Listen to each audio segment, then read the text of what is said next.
ولا يهمك اي حاجه.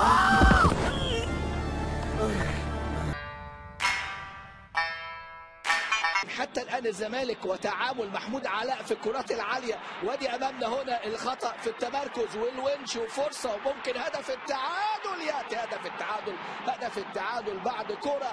فين الكنز؟ اهو الكنز. الأول محمود عبد العزيز في وسط الملعب مع ساسي مع طارق حامد في الوقت القادم، وامامنا هنا هدف عن طريق اللاعب توي سينجي في هذه اللقطه في الدقيقه 38. الثاني يا اخوانا في حاجه.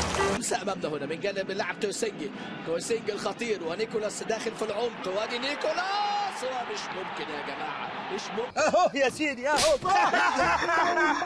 الثالث عباسي وانفراد ودينيس، ومش ممكن دينيس اوليتش لاعب تحس معتزل جاي. صو طاو. الرابع البيت